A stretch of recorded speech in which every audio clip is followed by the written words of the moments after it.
Hello मेरे प्यारे दोस्तों, मैं जय श्रीवास्तव स्वागत करता हूं आपको अपने यूट्यूब चैनल क्रैक एग्जाम में। जैसा कि हम लोग समास पढ़ रहे थे और समास में आगे बढ़ते आज द्विगु समास हम लोगों को पढ़ना है। अविभाज्य समास, तत्पुरुष, कर्मधारय और द्वंद्व समास हम लोगों ने पढ़ लिया है और आज हम लोग द्विगु समास को देखेंगे। ये जितनी भी टॉपिक मैं पढ़ा रहा हूँ ये सब सारे ही इम्पोर्टेंट हैं और हर एक एग्ज़ाम के पर्पज़ से ये अति आवश्यक है। इसको ध्यान से देखिए, पढ़िए, हर एक एग्ज़ाम में आपके लिए बहुत ही इम्पोर्टेंट साबित होगा ये। वीडियो को शुरू करने से पहले वीडियो को सब्सक्राइब, लाइक, शेयर जरूर करिएगा, जैसे कि आने वाली समस्त वीडियो का नोटिफिकेशन आपको तुरंत प्राप्त हो। चलिए हम लोग द्विगु समास की ओर बढ़ते हैं और द्विगु समास को देखते हैं। द्विगु समास कहते किसे हैं और एग्ज़ाम के पर्पस में कितना इम्पोर्टेंट है, इस चीज़ को हम देखते हैं। जैसे कि द्विगु समास हमने आपको बताया कि समास के दो पद होते हैं, पूर्व पद एक उत्तर पद। तो इस समास में, द्विगु समास में पूर्व पद उत्तर पद है। इसमें पूर्व आपको उत्तर पद जो होता है वो आपका प्रधान होता है और पूर्व पद आपका अप्रधान होता है। द्विगु समास की सबसे बड़ी पहचान ये है कि द्विगु समास हमेशा संख्यावाची होता है, यानी कि जब भी उसके पूर्व पद में, हमेशा उसके पूर्व पद में आपको संख्या दिखाई पड़ेगी। आपकी पूर्व पद आपका प्रधान होता है और विशेषण होता है और जो कि संख्यावाची होता है। यानी कि द्विगु समास की पहचान है कि एक संख्या के साथ ही चलता है। जैसे मैं आपको एक उदाहरण दे दूं, जैसे आपकी होगी पंचवटी।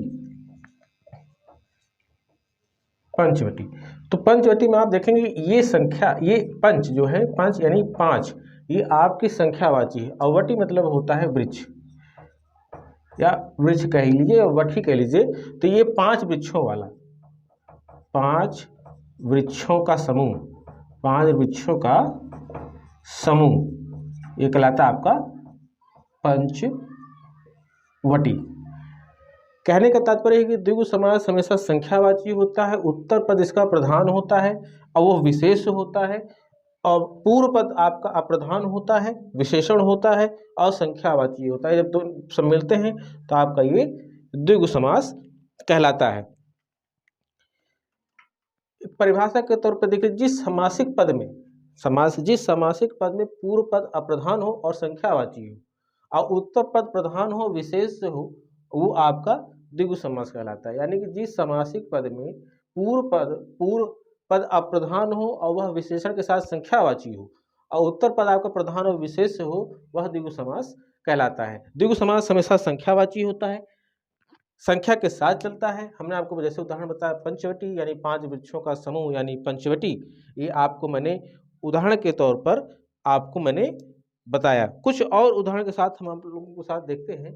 जैसे आपकी मैं एक उदाहरण और देख लूं,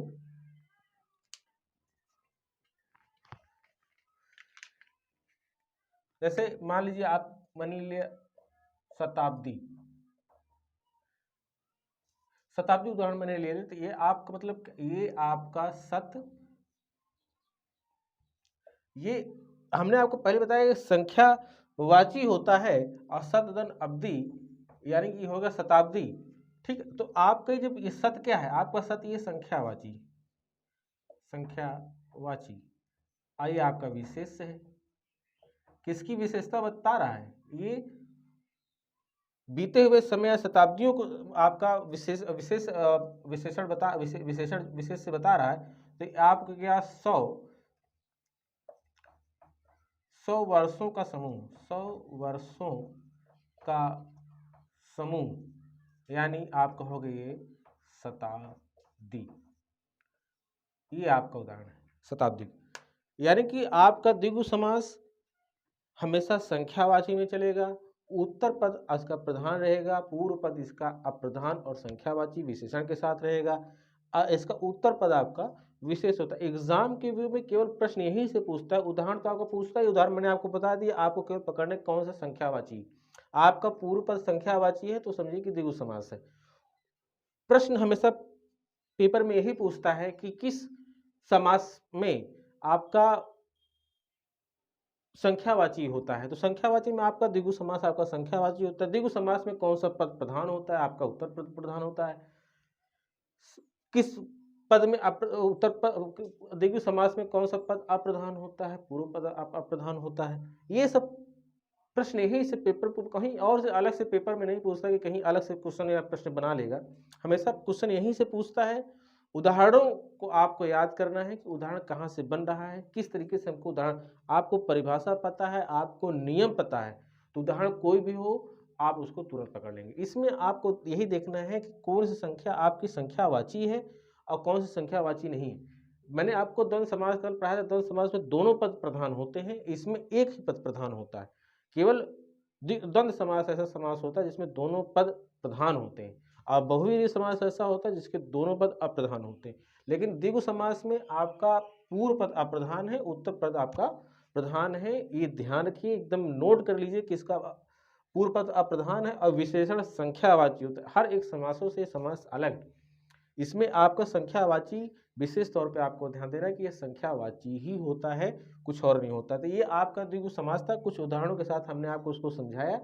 आशा करता हूं कि आपको ये समास समझ में आया होगा। नहीं समझ में आएगा तो आप कमेंट करके हमें जरूर बताइए कि आपको इसमें क्या समझ में नहीं आया। अब एक समास आपका और बचता है बहुव्रीहि समास, वो आप आज हम उसको कंप्लीट कर दे रहे हैं। जैसे कि आपको समास की पूरी वीडियो आपकी कंप्लीट हो जाएगी, समास का पूरा चैप्टर आपका कंप्लीट हो जाएगा। इसका एमसीक्यू आज शाम को आपको प्राप्त हो जाएगा। चलिए अब हम लोग व्यवहारिक समास को देख रहे हैं। ये अंतिम समास का अंतिम टॉपिक है बहुव्रीहि समास। हम लोगों ने सारे समास, अव्ययभाव समास, तत्पुरुष, द्वंद्व, द्विगु और कर्मधारय देख लिया है। आज समास का अंतिम टॉपिक है आपका बहुव्रीहि समास। किसे कहते हैं, कैसे बनता है, क्या नियम है इसके, क्या उदाहरण है इसके, एग्जाम के पर्पज से कितना इंपॉर्टेंट है, इस चीज़ों को हम लोग समझते हैं। बहुव्रीहि समास किसे कहते हैं, जिस समासिक पद में दोनों पद अप्रधान हो और तीसरा पद आके अप्रधान हो जाता है, उसे हम बहुव्रीहि समास कहते हैं। जैसे पूर्व पद इसका अप्रधान है, उत्तर पद भी अप्रधान है, मिलने पर तीसरा पद प्रधान हो तो वो आपका बहुव्रीहि समास होता है। यानी कहने का तात्पर्य ये है कि जैसे मैंने कोई समासिक पद लिया, जैसे मैं यहाँ पे नीलकंठ लिया, नीलकंठ,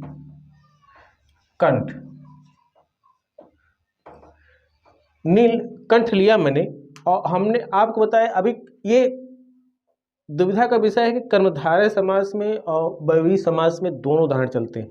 लेकिन वहाँ पे हमने आपको बताया था कि कर्मधारय समास में विशेषण आपका और विशेष होता है, विशेष आपका प्रधान हो जाता है, उत्तर पद प्रधान हो जाता है और पूर्व पद आपका अप्रधान हो जाता है कर्मधारय समास में। इसलिए नीलकंठ में नीला कंठ ही होता है और उसका कोई तीसरा अर्थ नहीं निकलता। उसी स्थान पे जब यहाँ नीलकंठ हम देखते हैं तो बहुव्रीहि समास में नीलकंठ हम जब देखते हैं तो इसमें आपका आता है तीसरा पद, आपका इसमें निकल के आता है नीला कंठ है जिसका, नीला कंठ है जिसका, अर्थात भगवान शिव।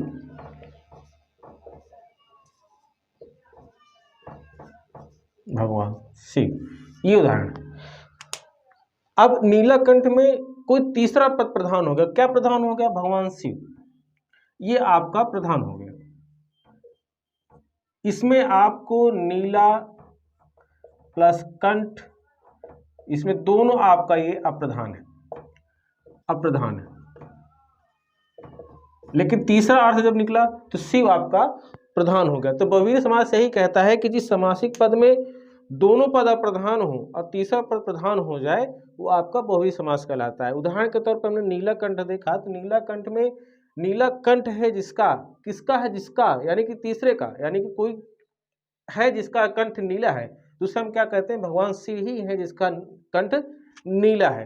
तो उसके आधार पे आपका तीसरा पद यहाँ पे आपका प्रधान हो गया। कि बहुव्रीहि समास की सबसे बड़ी पहचान ये कि हमेशा आपको अपने प्रश्न में ही उत्तर छिपा इसका रहता है। ये जो शब्द है जिसका,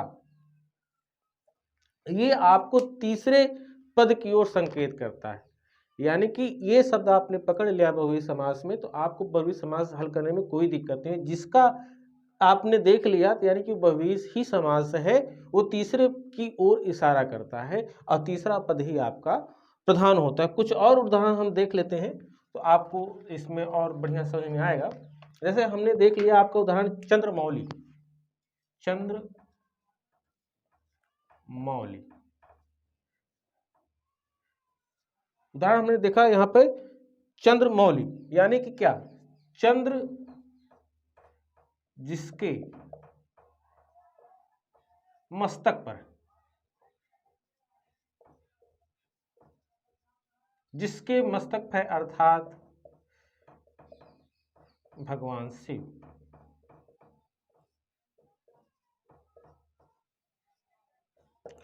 आपने फिर देखा चंद्रमौली, दोनों पद इसमें अप्रधान है, लेकिन जिसके आपने यहां पे पकड़ लिया, जिसके, चंद्र जिसके मस्तक पर है, यानी जिसके मस्तक पर, यानी कि ये तीसरे पद की ओर संकेत कर रहा है और भगवान शिव के बारे में बता रहा है। ये पद आपका, तीसरा पद आपका प्रधान हो जाता है, जिसके मस्तक पर हो, यानी कि भगवान शिव। तो ये आपको बहुव्रीहि समास में देखना है कि किस ओर इशारा कर रहा है, और जिसके आपने पकड़ लिया और दोनों पद आप किस में प्रधान होते हैं, तो आपको बहुव्रीहि समास को सॉल्व करने में या आपको पेपर हल करने में बहुव्रीहि समास के पर्पस में कोई दिक्कत नहीं हो। कुछ और उदाहरण, एक उदाहरण और देख लेते हैं जिसको आप, जिसकी वजह से आपको और बढ़िया समझ में आए। जैसे हमने देखा चक्रपाणी, चक्रपाणी, ये उदाहरण देखा। तो चक्र धन पाणी, पाणी मतलब आपका होता है हाथ, तो चक्र पाणी, चक्र जिसके हाथ में, क्या चक्र है जिसके हाथ में, यानी चक्र है जिसके हाथ में, यानी भगवान विष्णु, विष्णु के ही जी के हाथ में चक्र होता है।